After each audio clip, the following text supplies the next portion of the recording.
Abra sua Bíblia comigo em 2 Reis, capítulo 5. É um texto que todos vocês já conhecem, todos vocês já ouviram muitas pregações, mas a gente sempre tem algo novo de Deus para a nossa vida. Mas vamos lá, vamos ler a palavra de Deus. Naamã, comandante do exército do rei da Síria. 2 Reis, capítulo 5. Era grande homem diante do seu senhor e de muito conceito, porque por ele o Senhor dera vitória à Síria. Era ele herói da guerra, porém leproso. Era ele herói da guerra, ou herói de guerra, porém leproso. Podem se assentar. A palavra avivamento significa tirar a inércia, ter vida e através de quem é avivado, outras pessoas também receberem vida. É isso que é a palavra avivamento. É a palavra que foi dada a Moisés, quando Deus falou com Moisés: olha essa sarça, olha como ela está ardendo em fogo e ela não se consome. Era essa a palavra. Foi usada ali uma palavra para isso. Foi aquela palavra que foi dada para Estevão, quando ele estava sendo apedrejado, é a mesma palavra, porém agora no grego, e ele via o céu aberto, e via Jesus em pé, ali para recebê-lo. É a palavra avivado. É a palavra que também é usada quando Pedro é repreendido pelo apóstolo Paulo. Pedro, que era um homem de cabelos brancos, um homem já experimentado, e Paulo diz assim: não convém você ser assim, não convém você fazer. Ele usa a mesma palavra avivamento. Você foi avivado, você não pode ter duas vidas. Esse, pastor Paulo, é o sermão mais difícil de ser pregado para mim, porque foi um divisor de água na minha vida. Esse sermão, há muitos anos atrás, ele mostrou para mim o maior desafio na vida de um homem.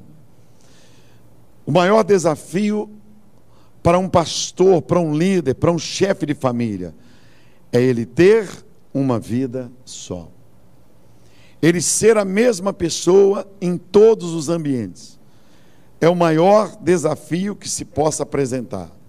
Um dia eu estava em casa e uma garota me procurou e disse assim: pastor, eu saí de casa. Mas por que você saiu de casa? O que aconteceu? Me lembro o nome da garota, Vanessa. Uma menina de mais ou menos uns 15, 16 anos, uma adolescente. E ela disse assim: meu pai passou a faca na parede, fazendo um X na sala da minha casa. E ele disse que se eu viesse contar para o senhor como ele era dentro de casa, que ele iria nos matar. Esse moço era um moço muito maravilhoso dentro da igreja. Era uma pessoa muito maravilhosa à minha vista. Era uma pessoa que ajudava na igreja. Tinha um senso de liberalidade muito grande. E aconteceu que a mulher dele, na hora que ele estava gritando com ela, agindo como lhe era comum, só que nós não sabíamos, ele disse: olha meu cabelo, pastor. Ela disse: meu pai enfiou meu rosto e minha cabeça dentro do vaso sanitário e Deus ficou dando descarga. Quase me afoguei. E quando ele fez isso, porque eu fui defender a minha mãe, ele então disse que iria me matar. Pegou a faca e fez um X lá na sala, na parede. E disse que se nós viéssemos, se eu contasse para o senhor quem ele era, o que ele fazia, que nós iríamos morrer. Então eu vim aqui contar para o senhor. Estou indo para São Paulo, não sei da minha vida, vou para a casa de uma amiga lá em São Paulo. Então o que eu fiz? Eu falei, fica aqui na nossa casa e eu vou lá conversar com o seu pai. O pai dela é um grande empresário de roupas, de calças jeans. E quando eu fui, cheguei na empresa, 3, 4 salas até chegar à sala dele.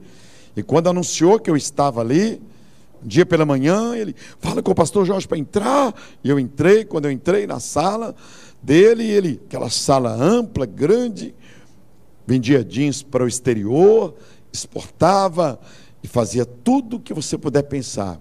Mais de 200 funcionários, grande empresa, pessoas saíam do Brasil todo e iam comprar jeans lá nas mãos dele. Até hoje é assim.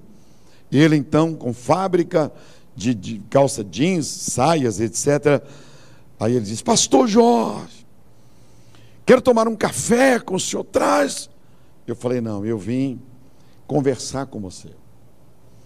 Eu convivo com você há pelo menos 5 anos. E sua filha esteve na minha casa hoje. Não, eu não acredito, ela foi lá. Foi. Assenta aqui. Não, vou pegar primeiro ali algumas roupas para os seus filhos. Vou pegar. Não, eu não vim aqui pedir roupas. Eu não vim aqui para ganhar roupas. Eu vim aqui para conversar com você. Pastor, eu vou. Assenta aí. Vamos conversar. Por que você tem 2 vidas?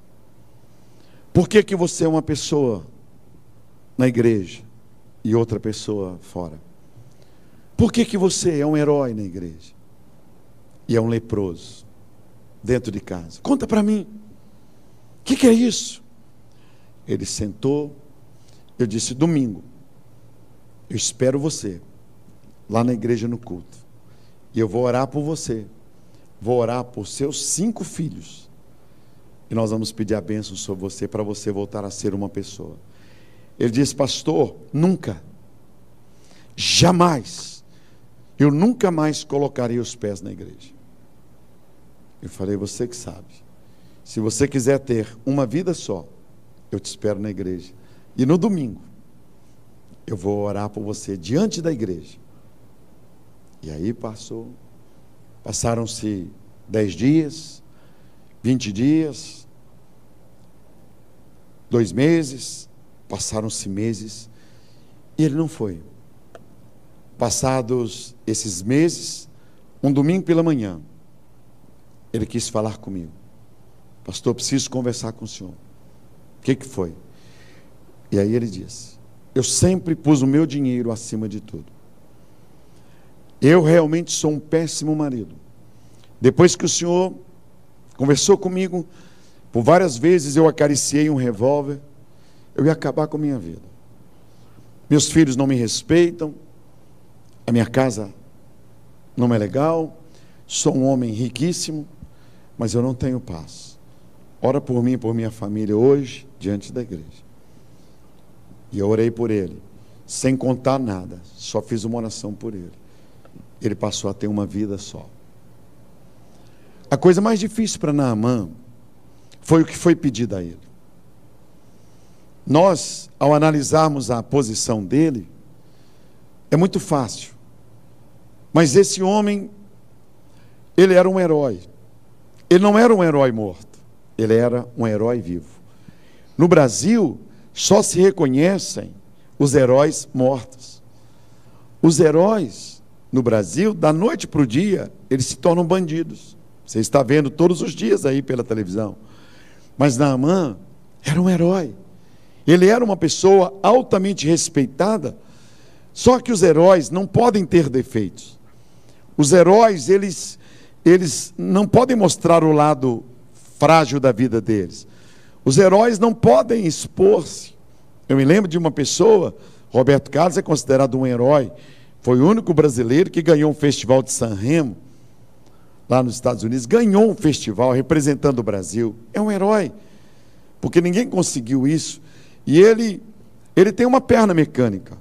E um jornal, certa vez, há muitos anos atrás, publicou uma foto, e com os testemunhos de alguém que conviveu com ele, falando sobre o acidente que ele teve, que veio fazer com que ele perdesse uma perna, e que hoje ele tem uma perna mecânica. essa pessoa foi processada tão pesadamente que ficou pobre. Não tinha condições nem de subsistência mais depois do processo. O corpo da Marilyn Monroe, ninguém pôde ver. O corpo do Michael Jackson, ninguém pôde ver. O corpo do Ayrton Senna, ninguém pôde ver. Por quê? Porque são heróis. Os heróis, eles têm que manter as aparências.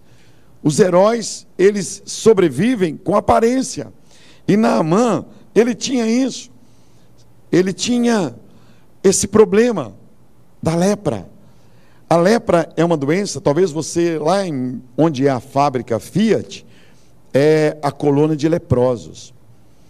E lá é o hospital, colônia Santa Isabel. Você que é jovem, é um grande passeio, é você visitar uma colônia de leprosos.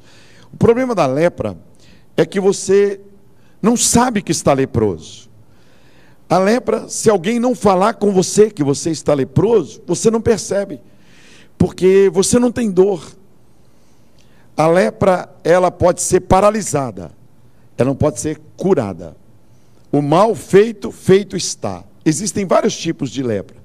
Mas eu estava viajando uma vez para Brasília, e quando nós paramos num posto de gasolina à noite, de madrugada, para abastecer o carro, eu parei o meu carro, e o rapaz que estava dirigindo para mim, ele foi conferir o óleo do carro, conferir a água, ele abriu o capô, abrimos o capô, ele pôs o braço assim, e o braço dele encostou no motor da caminhonete. Nós estávamos numa caminhonete. E fez aquela fritura. O braço dele fritou a carne do braço no motor. Eu falei com ele, seu braço está queimando. Ele falou, meu braço? Aí que ele viu, olhou o braço e estava criando uma bolsa de água. E ele não sentiu dor. Ele falou, o que é isso, pastor? Eu não estou sentindo dor. Ele não conseguiu dirigir mais. Eu tive que assumir o volante, voltando de Brasília. Estávamos ainda a uns 400 quilômetros, dirigi a noite toda, ele chorando. Quando ele chegou em Belo Horizonte, foi fazer o exame, ele estava leproso. A colônia Santa Isabel, nossa igreja tem um trabalho lá de evangelismo, é um grande passeio com os jovens, nossos jovens vão lá, passeiam, vem as garotas sem nariz, vem garotas lindas sem os lábios, vem homens que somente têm o toquinho do corpo. De que você for lá, Paulo, é onde é a fábrica da Fiat. Algumas vezes é uma cidade onde os familiares passam a viver. Por quê? Porque por causa da lepra, por causa da imagem. Uma vez eu estava dirigindo, parei o carro, e de repente eu me assustei, porque uma pessoa chegou do lado assim do carro, no sinal, na BR, e parecia um monstro, uma pessoa sem nariz, sem orelha, sem os lábios. É comum lá você ver pessoas com lenço no rosto, e também porque já perderam partes do corpo. Esse era o problema de Naamã. Esse era um problema, porque do lado de fora ele era um herói. Durante o dia ele era condecorado, durante o dia ele era uma pessoa extremamente honrada, uma pessoa que era ovacionada na terra dele, ele era um herói. E ele convivia com essa lepra, com essa doença, todo dia. Era um homem rico, um homem milionário, mas tinha essa dor. Talvez você nunca tenha tido uma ferida no corpo. Talvez você nunca tenha tido. Quando eu era bem jovem, eu tive alguns furúnculos que nasciam, um brotinho assim na perna, e aí eu arrancava aquela cabecinha do furúnculo, porque ficava coçando à noite, sem perceber, arrancava. Aí daí uma semana, como dizia em Belo Horizonte, dizem, se tornava uma pereba, ficava uma ferida aberta. Eu era jovem, eu era um rapaz de 20 anos na época, e a gente tinha namorada, e aí eu gostava de futebol, e tinha os acampamentos da mocidade, mas minha perna tinha 4, 5, 6 daquilo. Então eu recortava um plástico e colocava, e punha a meia. E os jovens diziam assim no acampamento: Jorge, vem jogar bola. Eu não podia. Jorge, vem nadar. Eu não podia. Eu não podia falar para eles. A minha namorada dizia: põe uma bermuda. Não vou pôr bermuda agora, não. Eu não tenho bermuda. Aí alguém: eu trouxe duas. Não. Aumenta o retorno só um pouquinho. Aí trouxe duas. Não quero, está apertada. Não, é o seu número. Eu ficava com vergonha. Muitas vezes à noite, aquilo que eu colocava, aquele plástico, para a meia não colar, saía. Durante o culto, louvor, como um louvor tão lindo como esse, que a presença de Deus foi tão evidente, eu ali esquecia. E aí, de vez em quando, a calça colava. Isso deve ter acontecido com pessoas. Quando eu olhava, estava assim, e a calça colava. Estava quase cicatrizando. Mas aí a calça arrancava aquela casquinha e começava tudo de novo. Até um dia que houve uma conferência lá no Mineirinho. Uma conferência de cura.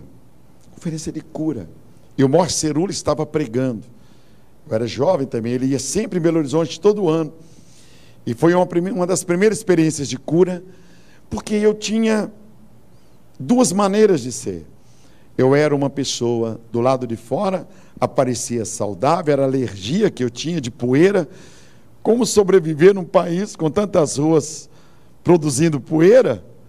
E eu tinha alergia de poeira. Tomava Polaramine, dava sono. Ia para a faculdade, ficava dormindo. Então o meu médico, doutor Diane Machado, falou: você vai ter que conviver com isso. Você vai ter que conviver com essas feridas nas suas pernas até o dia que Deus quiser. E chegou o dia que Deus quis. Quando o Mor Cerula orou, dizendo: toda a lepra, todas as feridas dos corpos serão agora tratadas por Deus, o médico dos médicos, em nome de Jesus. E ele passou e falou assim: quem tem alguma ferida exposta, vem cá. Para mim era muito difícil, poxa, ferida exposta, como é que eu ia me expor na frente dos amigos, dos colegas? Mas a palavra avivamento, eu precisava ter vida, então eu fui na frente, juntamente esperei muita gente, e depois que eles foram, eu fui no meio do bolo, e ele orou. Em 7 dias, aquelas feridas cicatrizaram, e nunca mais. Então eu convivi com isso. A namorada dizia: vamos nadar. Não, a água está muito fria. Não, a água está quente e tal. Então eu sei o que é. Naamã vivia isso. Do lado de fora, ele era um herói. Então, quando uma empregada, uma menina, uma garota que poderia ser revoltada, que poderia ser angustiada, depressiva, uma menina que poderia ter mágoa no coração, dor, que poderia ser uma pessoa que dissesse que ele morra, que ele acabe com a sua vida, que ele morra lá na guerra. Não, essa menina fala algo que impressiona todos nós. Ela disse: se ele conhecesse o meu pastor, olha o respeito. Todas as pessoas que respeitaram Jesus obtiveram milagres dele. Todas as pessoas que respeitam os pastores, os seus líderes, ele se torna a boca de Deus. Tudo que você amar, você será abençoado através daquela vida. Se você orar pela polícia militar, um exemplo, se você fizer disso uma constância, Deus abençoe os policiais militares, os policiais civis, abençoe. Todas as vezes que você precisar de um policial, eles se prontificarão como anjos de Deus. Se você falar que a polícia não presta, que não tem ninguém que presta, todas as vezes que você precisar, você não terá o serviço deles. Se você amaldiçoar Deus, amaldiçoar a sua cidade, amaldiçoar a sua rua, sua profissão, você será uma pessoa frustrada naquilo que você tem. Mas se você abençoar, aquilo vai voltar para você. Vai voltar para vocês. Todas as vezes que o vosso pastor, o homem de Deus, ou mesmo um pastor de fora, for pregar e você abençoar a vida dele, aquilo vai voltar para você, porque Deus age assim. Faz parte do projeto de Deus. E essa menina disse para esse homem: ah, se o senhor conhecesse o meu pastor que está lá em Samaria, ele oraria por você e o senhor seria curado. Esse homem ávido pela cura, com sede de cura, sede de receber a vida, o avivamento, receber a graça de Deus, ele se enche de ouro, de prata, de vestes festivais, e vai com uma comitiva, com um pelotão, com policiais, e vai lá para a terra de Samaria, procura o endereço errado. O rei não sabe o que está acontecendo, rasga as vestes, e aquele homem, na hora que vai indo embora, já praguejando, falando palavrões, é uma palavra que ele usa, uma palavra chama irado, palavrões. Ele fala palavrões, é lógico que a Bíblia não iria narrar os palavrões, mas diz que ele irado, ele xinga, porque ele estava acostumado a ser recebido com honras. Ele diz: os rios da minha terra são rios limpos, e me manda mergulhar aqui no rio Tietê, né? Eu vim lá de longe, vim de um lugar tão bom, vim de uma terra tão linda, e querem me fazer passar essa vergonha aqui. Ele vai indo embora. Quando ele sai para ir embora, aí uma pessoa chega perto dele e diz: meu Senhor, meu Pai, volta. O profeta te pediu somente que mergulhasse 7 vezes. Foi isso que o profeta pediu. Ele não te pediu prata, não te pediu ouro, não pediu dinheiro. Volta, volta, volta, volta. Aí ele volta. E ele para diante do Rio Jordão. E agora era o problema. Ele ia ter que tirar a roupa, porque ele era herói e não louco. E se ele entrasse com a roupa dentro do rio, ele seria louco. Se hoje você fosse lá no hotel me buscar, qualquer pastor aqui, eu falasse: espera que eu estou tomando banho, pode entrar. Eu estivesse com um terno tomando banho, você ia ligar para o pastor Paulo e falar: arranje outro pregador, porque esse está louco. Você está vendo o que tem nas entrelinhas do texto? Sabe o que ele disse? Eu pensei que o profeta fosse estar lá de dentro, colocaria as mãos nas minhas feridas e me sararia. Ele estava cheio de feridas. Ele estava cheio de feridas, mas ele não podia mostrar as suas feridas. Ele estava todo morto. Mas o caminho do avivamento era ele se expor. O que ninguém quer. O que ninguém quer é expor. Jesus, chega um homem perto dele, ou melhor, perto, não, lá. Você vai olhar isso na Bíblia, a partir de hoje, você vai observar. E ele chama aquele sujeito com a mão mirrada, diz assim: venha para o meio. Puxa, vem para o meio. Eu já tenho a mão ressequida. Eu não quero que ninguém veja minhas mãos. Eu não quero chegar ali no meio daquele povo. Jesus Cristo olha uma mulher encurvada, lá atrás, doente, anos e anos. Jesus olha para a mulher e vê, e ele diz assim: vem cá para frente. Meu irmão, os milagres de Deus acontecem porque as pessoas se expõem. Zaqueu se expôs, ele estava lá em cima da árvore. Jesus olhou para ele e falou: desce, que eu vou para a sua casa. É isso que é a Bíblia. Você não precisa vir aqui contar seus pecados, você não precisa pegar o microfone e contar. Mas quando você for desafiado, quando falar: olha, qual o marido que quer uma nova vida, qual a esposa, qual a pessoa que quer uma transformação, você não precisa esperar alguém ir à frente, porque aquela noite é a noite da sua cura, é a noite do seu milagre, é a noite do seu avivamento. Isso aconteceu comigo, daqui a pouco eu conto para vocês o dia do avivamento na minha vida. Muitas pessoas preferem fazer como Naamã fez, foi embora. Muitas pessoas dizem: por que não na minha casa? Por que eu tenho que me expor? Por que o pastor contou aquele problema? Ele só faltou falar meu problema lá na frente. Você teria muitas dificuldades de conviver com Jesus. Você e eu, nós faremos parte do grupo que diria: crucifica-o. Porque Jesus olhava no gasofilácio, ele ficava junto do momento da oferta, olhando quanto as pessoas davam e como elas depositavam o dinheiro. Jesus olhava o valor do dinheiro que as pessoas punham no altar. Já pensou o vosso pastor ficar aqui olhando? A Bíblia diz que ele observou que os ricos punham certa quantidade, grande quantidade, mas era somente sobra. Era somente o que não lhes doía. Quando ele viu que uma mulher colocou 2 moedas, ele falou: vem cá. Porque tem gente que diz assim: valor não é importante. É sim, valor é importante, porque Jesus deu valor a isso. Jesus olhou isso. E com esses meus 32 anos de banco, eu vi quantas pessoas, contas que ficavam paralisadas, ninguém mexia. Quando iam saber o que era um fazendeiro que se matou, que não tinha um parente, era um empresário cuja empresa, ela quebrou e ele foi para o manicômio, não tinha uma pessoa para continuar a sua empresa.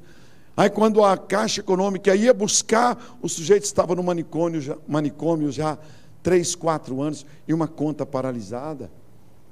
O que adianta? O avivamento é uma necessidade. O avivamento não é alguém ter que te falar que você tem que jogar fora, por exemplo, as cervejas. Não é alguém ter que ir lá na sua casa e você preparar tudo para alguém ver. Não, o avivamento é quando você mesmo dá liberdade ao Espírito Santo, e o Espírito Santo começa a agir na tua vida.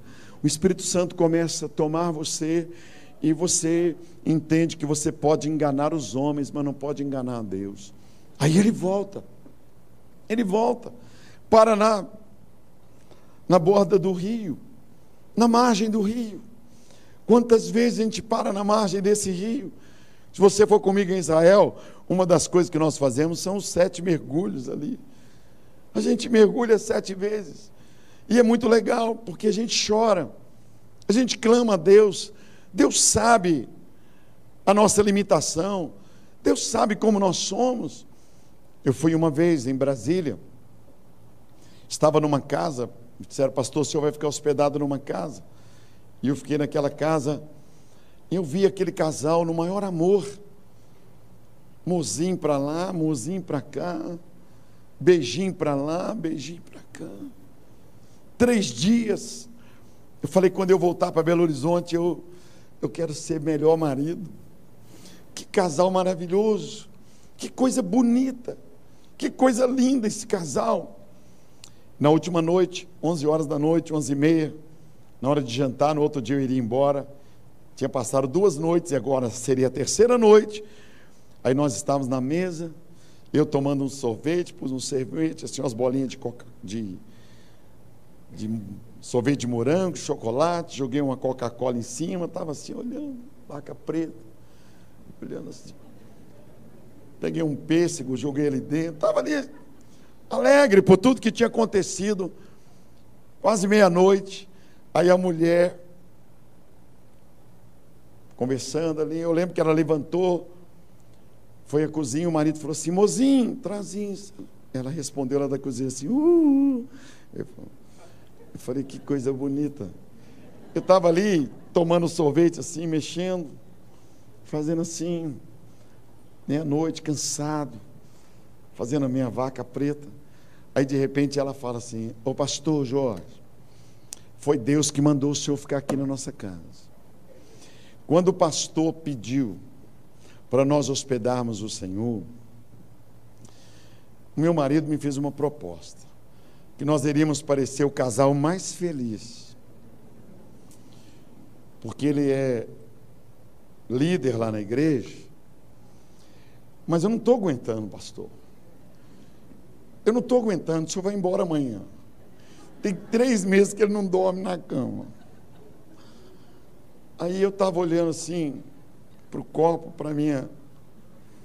Sabe?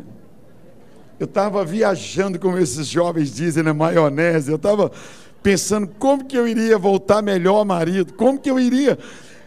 A minha cabeça... E de repente, irmãos, assim, naquela sala mais linda, aquele negócio grande, eu olhando para o copo e ela falando: o senhor me atende um pouquinho antes de eu dormir?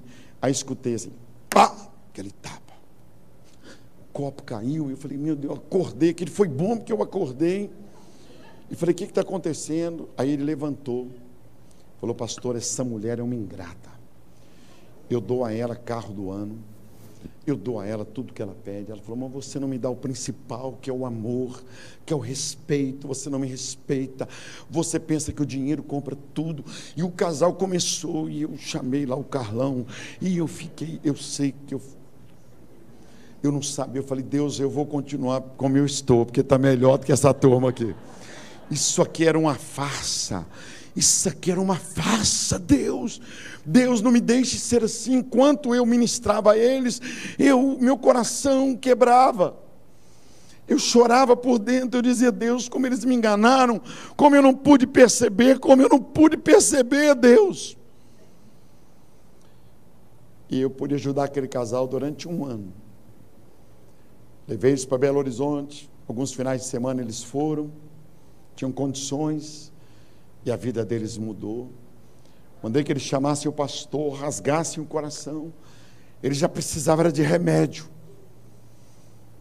de comprimidos, de medicação, porque deixaram a hipocrisia, a mentira tomar tamanha proporção, que aquela mulher já estava depressiva, já era um assunto mais sério. Mais sério, ele cobrando dela, o marido cobrando dela, ela cobrando dele, e os meninos iriam crescer nesse ambiente. Hoje é uma família maravilhosa, mas demoramos um ano para tratar isso, e o pastor continua tratando porque ele tirou a roupa. Quando Naamã chegou ali, ele pensou que o dinheiro compraria tudo. Quando Naamã chegou ali, ele pensou que seria um privilégio do profeta orar por ele. Ele pensou que ele seria ovacionado. Ele pensou que o profeta iria babar quando ele chegasse. Ele pensou que quando ele desse os presentes para o profeta e para o rei, para quem fosse, a pessoa iria beijar a mão dele. Mas de repente a pessoa não vai nem recebê-lo na porta. De repente a pessoa manda ele mergulhar no rio que ele não queria. Ele então começa a tirar a roupa. Ele começa a tirar a roupa. E tira aquele blusão cheio de medalhas. E ele tira a sua calça. E ele tira sua farda. E as pessoas devem ter falado assim: olha lá, olha Naamã, olha lá, ele é leproso, ele é doente, ele é maldito, é a mão de Deus pesando sobre ele. Olha lá, olha lá, olha lá. Ele parecia vivo, mas ele está morto. E Naamã perdeu o nome, perdeu a posição, ele se expôs, foi terrível para ele, e ele mergulha uma vez. O profeta falou mergulhar, a palavra ali no hebraico diz entrar dentro d'água, sair e tornar a entrar. Não é agachar dentro d'água, é mergulhar, entrar, submergir. Se fosse para agachar, teria que ser de forma exposta. E ele mergulha 6 vezes e nada acontece. Na 7ª vez, quando ele sai da água, a pele dele está como a pele de um bebê. O que é o avivamento? É isso. Ele voltar para casa diferente. Ele saiu leproso de casa, ele saiu dominado de casa, Ele saiu prisioneiro de uma vida, uma farsa, mas agora ele volta para casa, diferente, com a pele como a pele de um bebê. Chegou o dia da minha vida, gente. Chegou o dia da minha vida, eu era um jovem e apareceu lá na igreja um pregador argentino. Pregador lá na igreja, eu era um líder da mocidade, não por competência, mas porque os mais competentes não queriam, aí eu acabei assumindo ali a liderança, e apareceu esse pregador lá na igreja. Eu vou te mostrar que tem o dia da vida da gente, é o dia que nunca mais vai voltar. Esta noite pode ser a noite da tua vida, pode ser a noite, porque eu não estou pregando isso aqui porque eu quis. Deve ter, hoje pela manhã, um sermão que eu preguei, deve ter uns 10 anos, eu falava com o pastor, que eu não ministrava o texto. Esse sermão aqui, eu não me lembro os últimos 8 anos ou 10 anos que eu tenha pregado ali fora. Eu não sei porque Deus, ali dentro, eu falei com o pastor Paulo, falei, Deus, eu já sei o que eu vou ministrar. Eu não conheço a vida de vocês, nem estou aqui com o dedo em riste para apontar defeito de qualquer pessoa. Não é isso.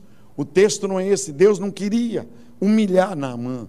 Deus queria que um homem que tinha todo um exército debaixo das suas ordens, porque ele não era um comandante, artigo indefinido, ele era o comandante do exército do rei da Síria. Então ele precisava do milagre. E quando precisamos de um milagre, temos que nos submeter. Quando precisamos da resposta de Deus, precisamos de submissão. E eu me lembro que esse pregador argentino, pastor Vicente, pregou numa unção, como de vez em quando a gente prega, e pulando, e vai para lá, e tem vez, tal. Quinta-feira retrasada, eu estava numa sala de um CTI. Há 10 dias atrás eu perdi 2 litros de sangue. Há 10 dias atrás, o médico lá da igreja falou, pastor Jorge, o senhor foi salvo por 5 minutos abaixo de Deus. O senhor teve parada cardíaca, eu tive que ir para o oxigênio, para o CTI. Meu médico ontem, tirando os pontos, aquele disse, porque cortou uma artéria num copo que quebrou, o senhor não vai viajar. Paulo me mandou uma mensagem à noite dizendo, pastor, eu vi sua mão enfaixada. Se eu te mostrar a ferida que está aqui, você não acredita. Você não acredita, eu tive que tapá-la, porque ela está toda aberta. Cortou a artéria, 2 litros de sangue. Eu entrei para o pronto-socorro, desmaiado. Deus sabe por que eu vim. Primeiro, pela simplicidade do pastor Paulo, pelo carinho. Segundo, porque ele é filho de pastor. E eu tenho lá na igreja mais de 1000 filhos de pastores. Grandes filhos de pastores hoje que estão no ministério, que não queriam ministério exatamente porque viam o pastor na igreja, viam o diácono na igreja, via aquela farsa muitas vezes, todo mundo cumprimentando, se beijando, mas o pastor, quando adoecia, as pessoas iam lá para criticá-lo. Quando a esposa do pastor adoecia, em vez de alguém se oferecer para ajudar, ia para jogar pedras. E os filhos de pastores eram feridos. Então, há 25 anos atrás, Deus me deu um ministério com filhos de pastores, filhos de diáconos, filhos de presbíteros e filhos de missionários para cuidar dele e fazer um almoço a cada mês. E eu recebo essa turma ferida, machucada. E ali a gente cuida. O nosso time de futebol americano foi campeão agora, primeira equipe brasileira de futebol americano, está no jornal, no Sport TV. 84 jovens da nossa igreja foram para o México, eles pagaram a passagem, eles foram para lá e foram campeões em cima lá de equipes do mundo todo. 84 jovens, a maioria deles eram jovens perdidos. Nós temos uma casa de recuperação de jovens homossexuais, só de rapazes homossexuais. há um tratamento para eles, uma clínica para eles. A maioria porque perderam o referencial do homem, do pai. Nesse congresso que vamos ter em setembro, Segredo do Coração, uma das maiores autoridades vai estar ministrando nessa área, como lidar com um jovem que está com a sua masculinidade afetada. Nós no Colégio Batista Getsemane, no colégio que eu sou diretor, nós trabalhamos essa masculinidade, esse tratamento com o menino, que às vezes a mãe que fica, o menino já tem 5, 6, 7 anos, 8 anos, ela fica chamando ele de abelhinha, de minha florzinha, meu nenenzinho. Então a gente trabalha mais com os pais, para despertar nos pais a vocação de ministrar no filho o que ele deseja ser, o que ela quer que ele seja. O apelido de criança é campeão, é vencedor. Hoje eu segurei a mão do menino ali, chamei ele de campeão. Ele, eu sou campeão. Falei, você é campeão. Mas tem pai que chama, que amaldiçoa, que xinga. Então chegou o dia na minha vida em que esse pregador, ele começou a bater lá na frente, e ele pulava, ele falava, você precisa ser curado, você precisa de uma vida nova, você precisa, e hoje eu vou ser um instrumento para a libertação de vocês, em nome de Jesus, e pregando em castelhano.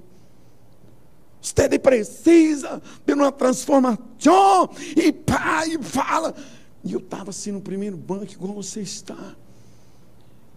E ele falou, agora eu vou orar. Deus me disse que tenho que orar para você. E ele olhava assim, e ele olhava para mim. Eu estava na universidade. Aí ele falava assim, você que não respeita seu pai e sua mãe, venga cá.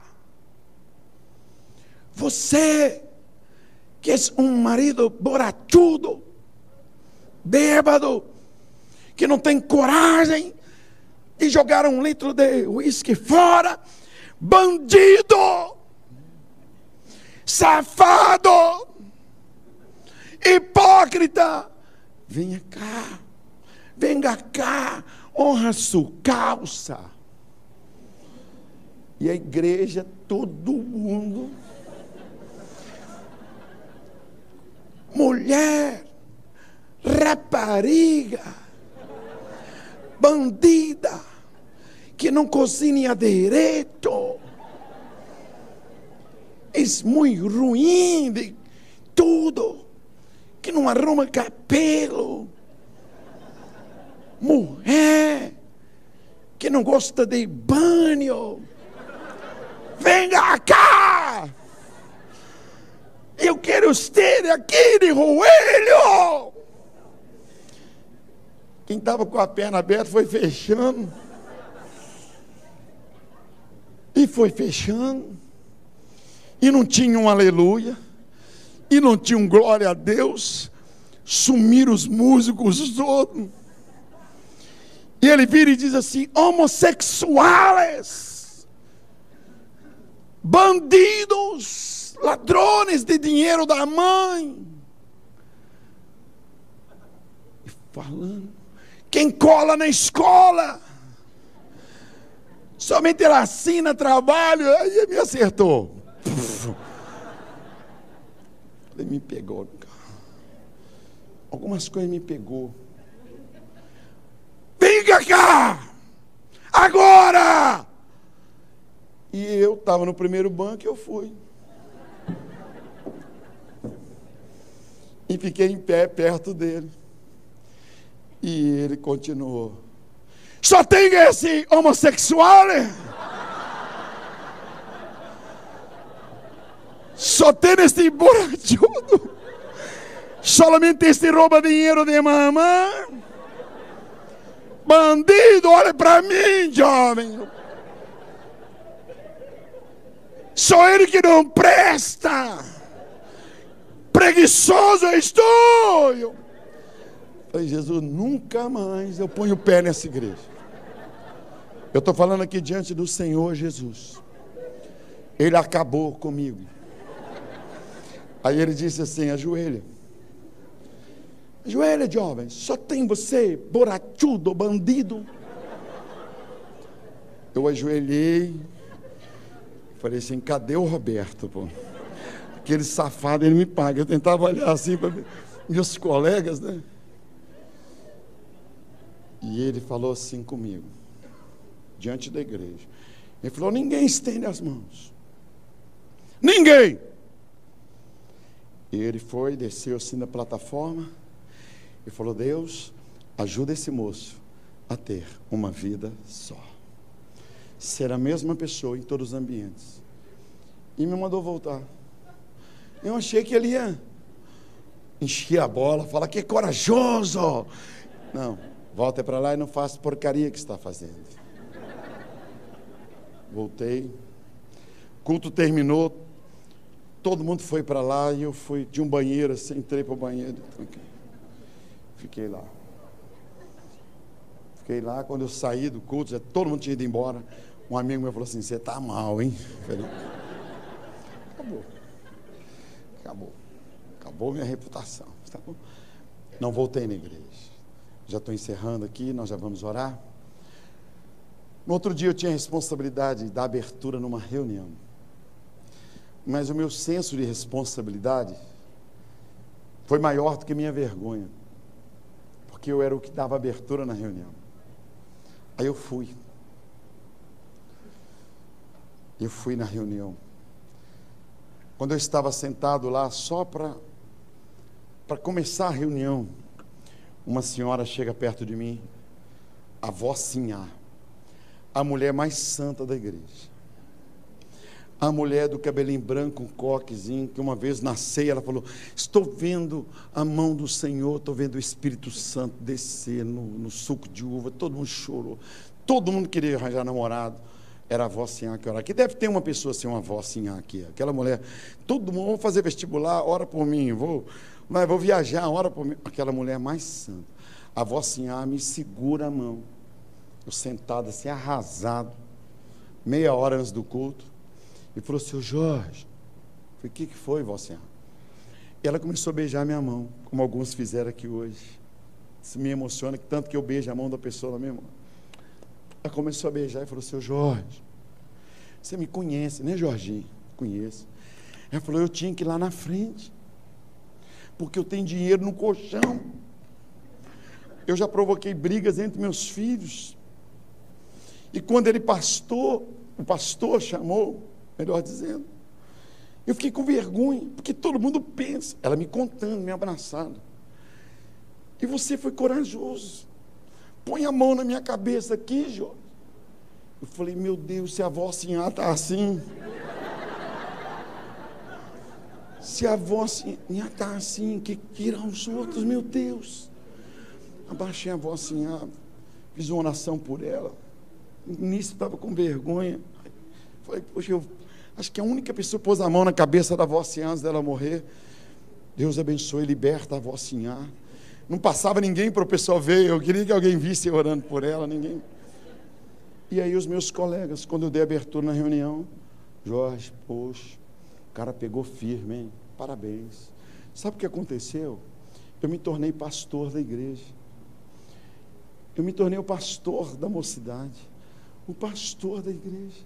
E foi dali que eu saí para ir para a igreja que eu sou pastor hoje, que era uma igreja que tinha 200 pessoas, mais de 150 foram embora, me deixaram com 40, 50, porque eu aprendi que quando Deus humilha uma pessoa, aos olhos humanos é para sará-la, é para levantar, é para tirar a lepra, é para fazê-la voltar para casa diferente. Eu passei a ser respeitado na igreja, o que para mim era motivo de vergonha, eu me tornei um líder. Hoje, quando eu tenho 6 milhões de livros vendidos, quando hoje eu vejo pessoas me chamando, o governador de Minas, e os governadores e pessoas, eu pregando as postas dos prefeitos, eu me lembro de Naamã, quando Deus, através do profeta, manda ele tirar a roupa. Eu queria que você fechasse os olhos agora. Deus quer curar você. Deus não quer que sua esposa fale o que você tem que fazer, que você tem que julgar aquele barzinho fora, que você tem que ser um homem que vem para a igreja, que você tem que parar de falar mal e ver defeito na igreja. Deus não quer que sua esposa fale isso. Deus quer que o Espírito Santo fale a você. Deus não quer você, minha irmã, aí amargurada, entristecida, com ciúme, vindo para a igreja para ver se as pessoas estão olhando para o seu marido. Deus quer tirar sua tristeza, sua dor. Deus quer, mas muitas vezes você precisa se expor. Você precisa entender que você entrou para a faculdade para você brilhar dentro da faculdade, que você está naquele emprego para brilhar naquele emprego, para dar Bíblia de presente, para dar CD de presente, para dar lá mensagens que são gravadas aqui, levar. Deus te levantou para você ser como aquela menina que tinha tudo para estar amargurado, para ser uma pessoa ferida, mas através da tua vida, Naamãs são curados, libertos e transformados, e a lepra mandada fora.